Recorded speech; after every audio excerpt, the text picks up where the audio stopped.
it's what I know the best. It's what I grew up doing. It's what I always had in my head and in my ears. And I grew up at that time when piano players ruled, when the biggest acts in music were Fats Domino and Little Richard and Jerry Lee Lewis and Ray Charles. So there was all this piano to be heard in popular music. And growing up in Louisiana with piano in my background, if I intended to be in a band and to play an instrument, then that just seemed to be the thing that was accessible for me. And I love that kind of music. I went down to Louisiana the first time when I started my own band for the first time and found the New Orleans Home of the Blues album that I had remembered from years past with all the Irma Thomas stuff on it, and it's probably got Mother-in-Law and all that on it. So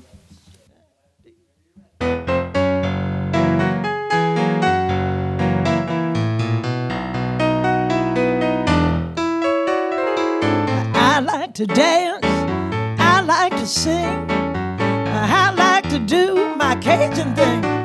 But honey, what I like the best, his mama's cooking more than all the rest.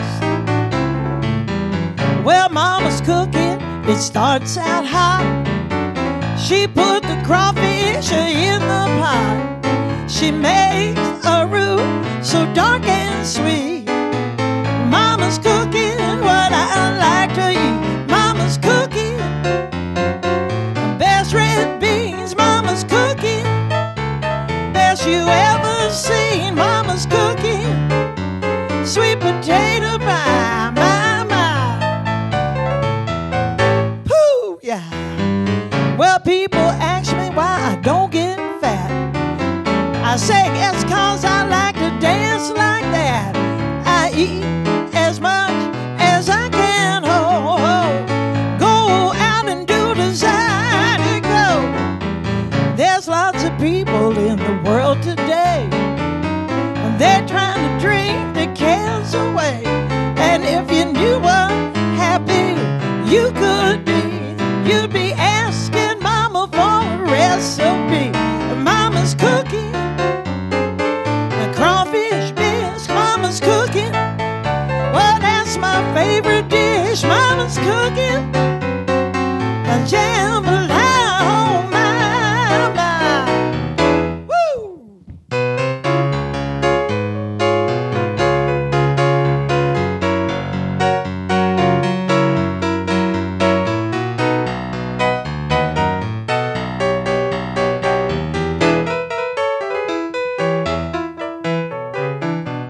Pork chop, y'all, and turnip green, and dirty rice and black-eyed peas. Oh, my. Well, Mama's cooking tonight.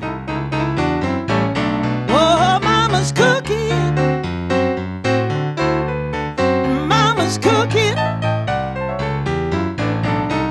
Mama's cooking. Oh, my. Mama's cooking.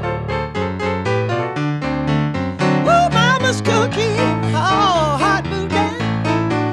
Mama's cooking. And I'm hungry. Oh, my. Mama's cooking, yeah. Mama's cooking, y'all. Ooh. Mama's cooking. Oh, my.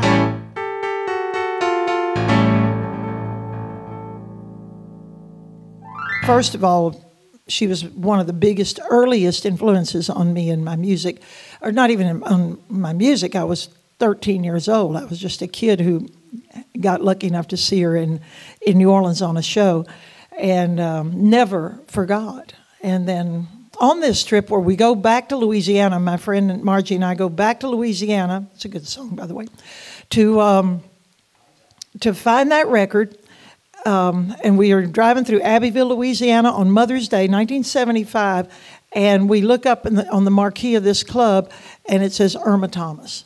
And we just whipped in and went in and got to see her again. So over the course of my life, I closed in on her until finally we met, and then we recorded together and toured together and have become friends.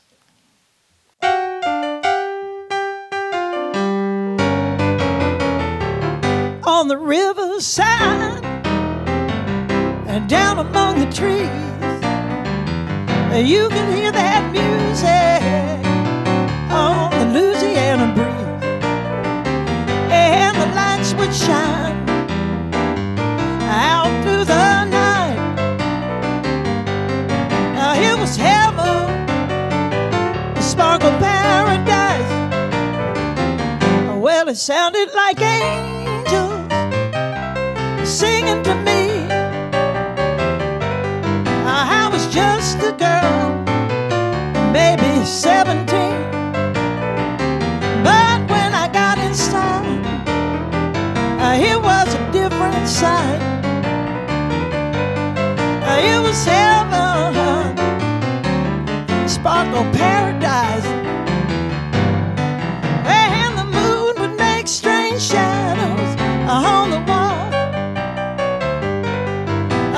The smoky neon people in the hall. Woo.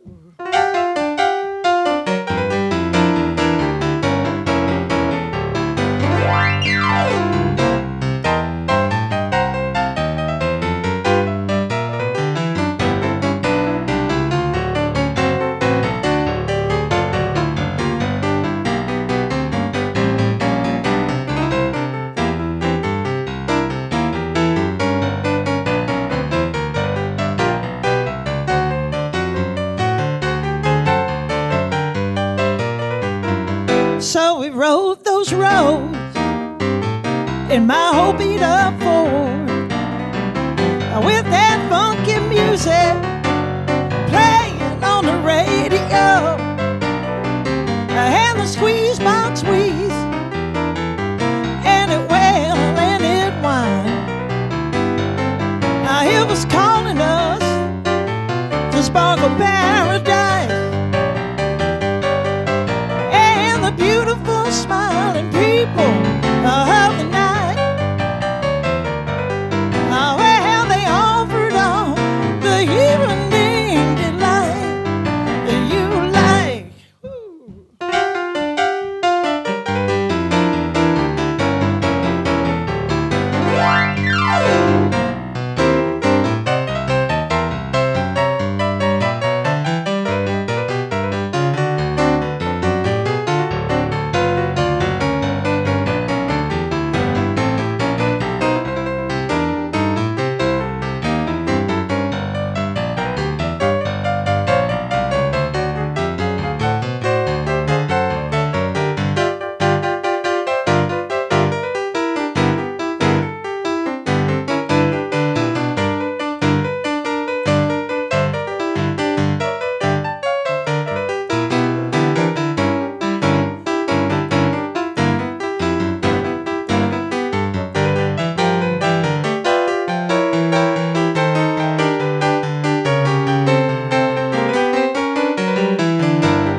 Well, that's a little club down on the Texas side, actually, of the state line of Texas and Louisiana.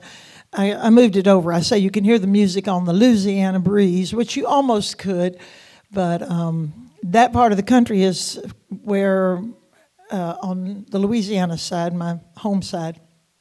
All the clubs, for generations, my daddy he grew up there, he used to go down there and when he was a kid, and we would go. You could go when you were a kid. It was kind of loose as a goose.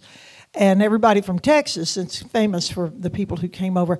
There was a club on the Louisiana side called the Big Oaks. That was a great dance hall and had all the soul bands. Down there, the Boogie Kings and bands like that played. And Lonnie Brooks would come over when he was living in Beaumont, would come over and play. He was probably still called Guitar Junior, if not Lee Baker Jr. He was, in one of his earlier incarnations would come over and play at a club called Luann's, also right there on the state line. There was the Grove and Buster's and the Texas Pelican and the Circle Club and the Shady Rest and all the showboat. When my daddy was a kid, there was a showboat actually in the river. So it was just you couldn't get away from it kind of a place.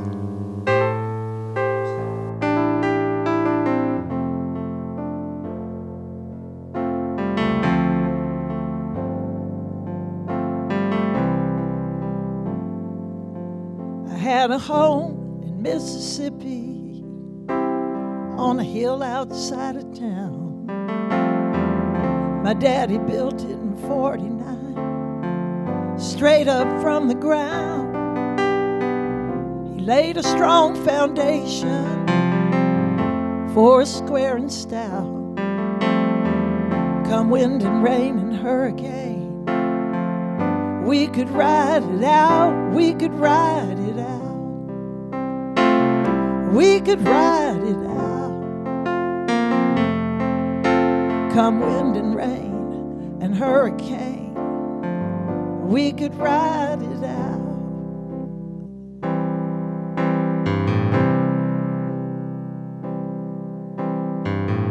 When I was a little girl, we used to walk out on the sand,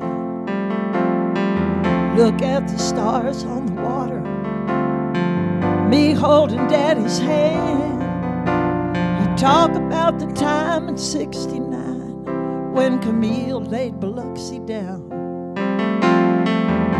He and Mom and I stayed put. We were safe and sound. We could ride it out. We could ride it out. We were safe and sound. We could ride it out.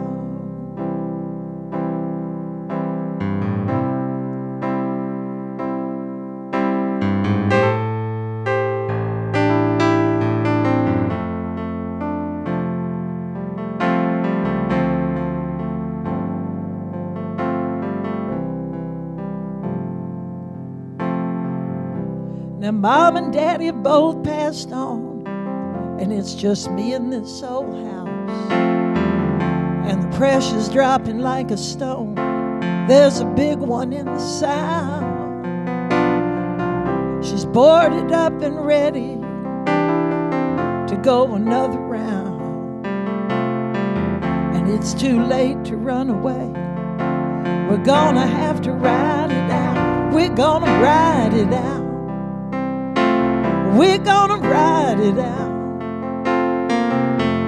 Me in this old house, we're gonna ride it out.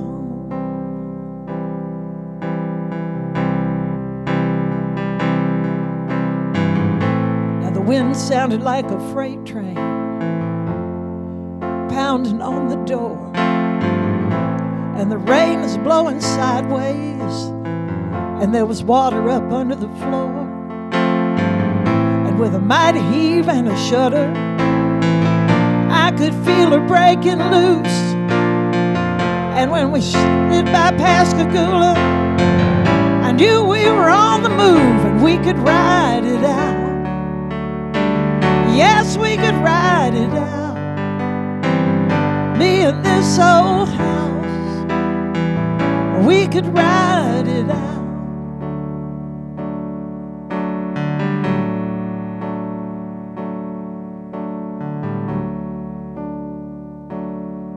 And by the light of day, I saw Mobile Bay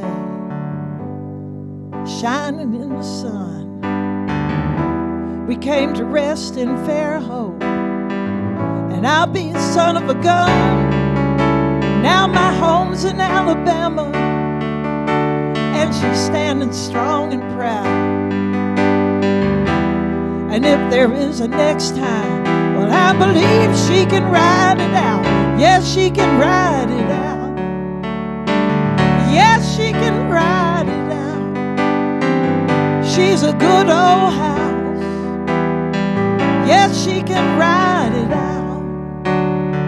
Yes, she can ride it out. She's a good old house. She's strong and proud. She can ride it out. New Orleans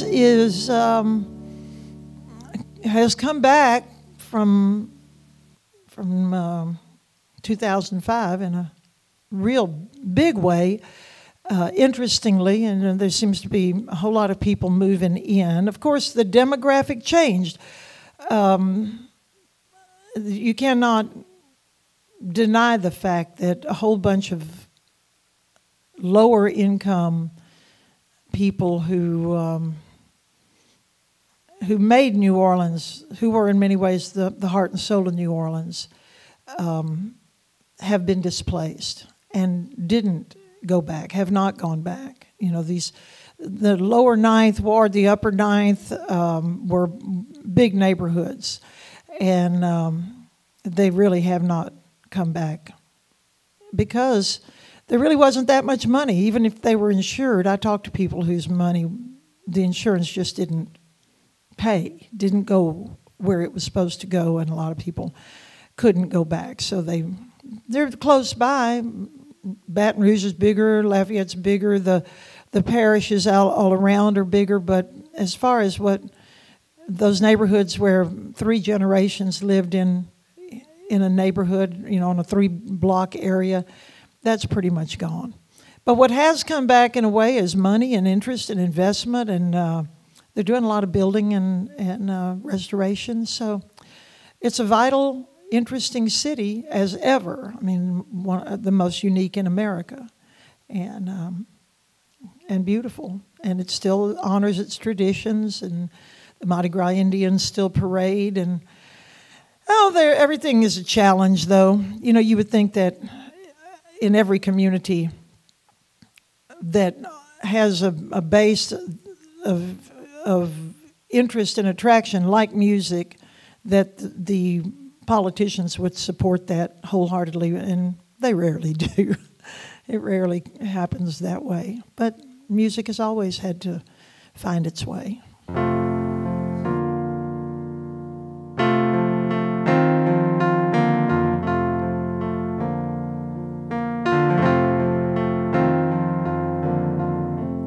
My granddaddy was a fisherman,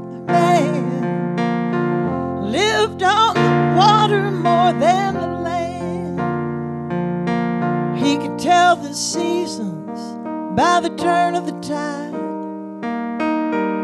Oh, I grew up right by his side. He was a proud Cajun, and he worked real hard.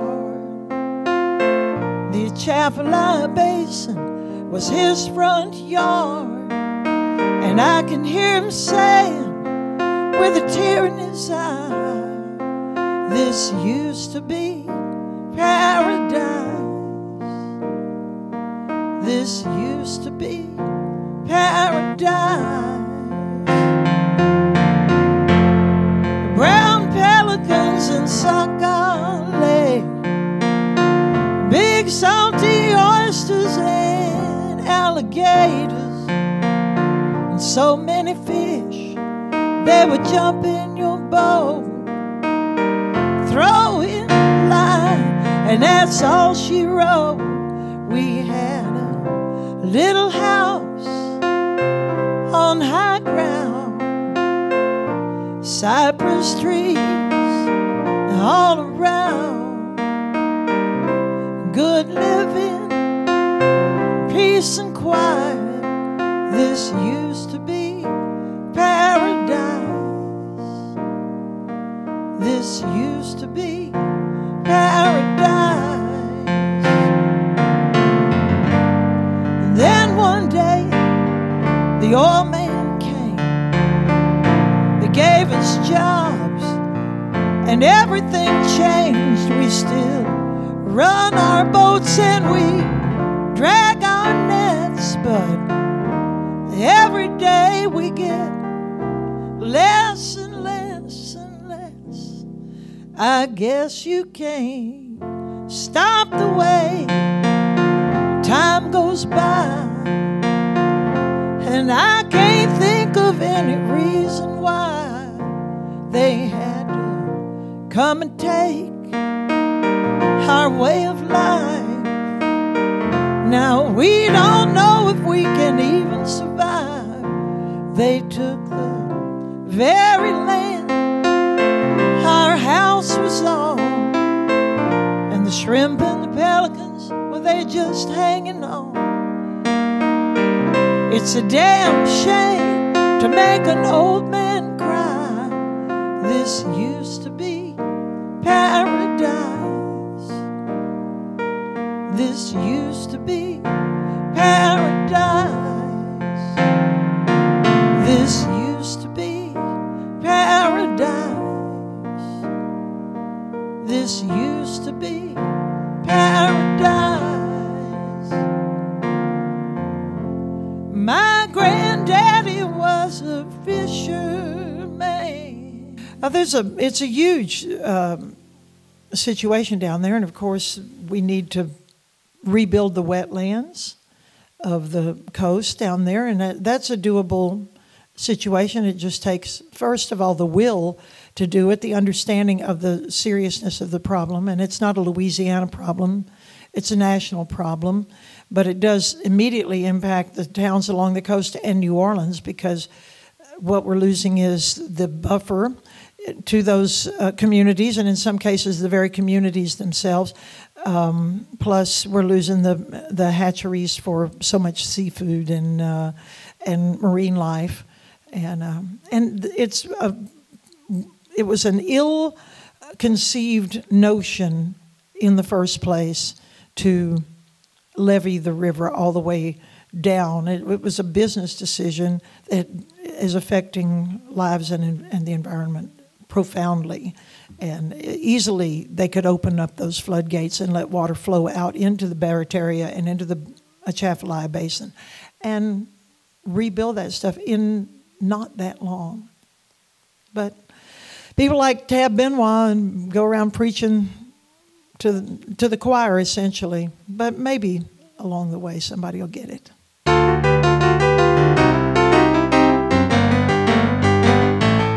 Well, you can wander on down to Camp Street any old Saturday night. Right next door to the corner store is a house with Christmas lights. Well, there's a bad dog sign on the fence post. Just throw that dog a bone and step on in, 'cause we're all friends and the party's still going on. Well, the party's still going on. We're gonna rock it till the break of dawn. Won't get an answer on the phone, 'cause we'll be going soon. Come on in and make yourself at home, because the party's still going on. Well, and mama's on the stand-up bass in the corner. She's holding down the groove. Everybody's doing the second line. Well, they're dancing all around the room. And Papa's in the kitchen. I wonder what he's fixing. Sure, it's smelling good.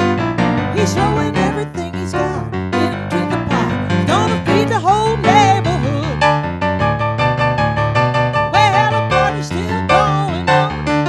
We're gonna rock it till the break of dawn. You won't get an answer on the phone, 'cause we'll be going strong. Come on in and make yourself at home, because the party's still going on.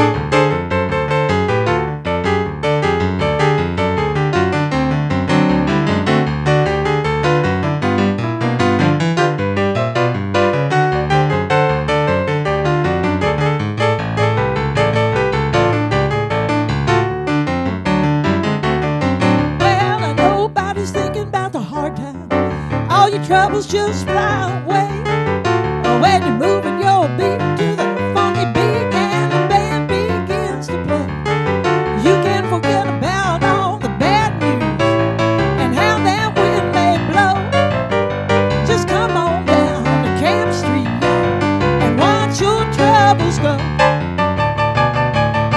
Well, the party's still going on. We're gonna rock it till the break of dawn. You won't get an answer on the phone, 'cause we'll be going strong. Now come on in and make yourself at home, because the party's still going on. Well, the party's still going on. We're gonna rock it till the break of dawn. You won't get an answer on the phone, 'cause we'll be going strong. Now come on in and make yourself at home. We're gonna have ourselves a whole lot of fun. Come on in and make yourself at home, because the party's still going on.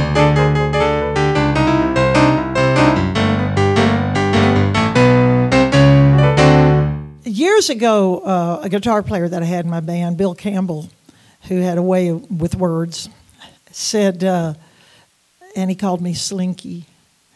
This is one of his ways with words. I'm telling you, Slinky, if you can make them dance, money will become a space problem.